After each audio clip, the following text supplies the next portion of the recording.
সরকারি চাকরিতে আবেদনের বয়সসীমা ৩৫ করার দাবিতে শাহবাগে অবস্থান করছেন সাধারণ শিক্ষার্থী সমন্বয় পরিষদ। এই মুহূর্তে সেখানে আছেন রিপোর্টার আল কাসির। সরাসরি যাচ্ছি তার কাছে। কাসির, চাকরিতে আবেদনের বয়সসীমা ৩৫ করার দাবিতে সাধারণ শিক্ষার্থী সমন্বয় পরিষদের যে কমিটি গঠন করা হয়েছিল ৩৫ প্রত্যাশী শিক্ষার্থীরা, তারা আজকে তাদের যে কর্মসূচি ছিল মার্চ ফর 35, এই কর্মসূচি সকাল দুপুর 12টার দিকে তারা কর্মসূচি শুরু করেছে এবং সেই কর্মসূচি থেকে আজকে জাতীয় জাদুঘরের সামনে তারা কর্মসূচি শুরু করেছে এবং সেখানে কিছু বক্তব্য দেওয়ার পর তারা মিছিল সহকারে বাংলা মোটরের দিকে যাওয়ার চেষ্টা করেছে এবং বাংলা মোটর থেকে তাদের কর্মসূচি ছিল মার্চ ফর 35।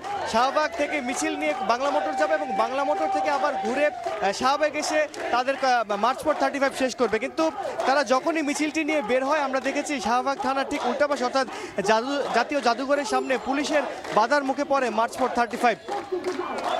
পুলিশের বাধার মুখে পড়ে তারা কিন্তু পুলিশ যেখানে তাদেরকে বাধা দিয়েছে সেখানে তারা বসে পড়েছেন এবং এখন পর্যন্ত তারা এখানে বসে আছেন।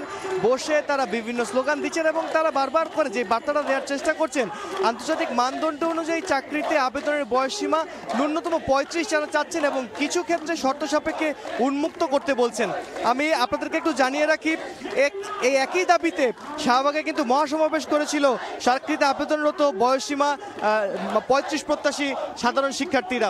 আজকে তাদের এই কর্মসূচি তারা যে এইমাত্র এখন যে খবরটা পেলাম যে তারা একটা প্রতিনিধি দল তারা গঠন করেছেন, 5 সদস্যের একটা প্রতিনিধি দল। তাদেরকে হয়তো সরকারের উচ্চ পর্যায়ে বা দায়িত্বশীল পর্যায়ে যারা আছেন তাদের সঙ্গে সাক্ষাতের একটা ব্যবস্থা চলছে, এমনটাই আমাদেরকে জানিয়েছেন এই ৩৫ প্রত্যাশীদের যারা সমন্বয়ক আছেন তাদের মধ্যে থেকে একজন।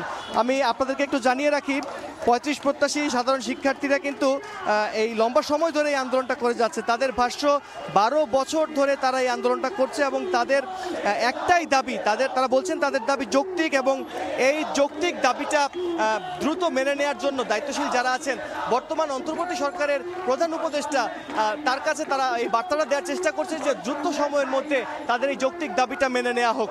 এই ছিল শাহবাগ থেকে আমার কাছে সবশেষ। সরাসরি যুক্ত ছিলাম রাজধানীর শাহবাগ থেকে।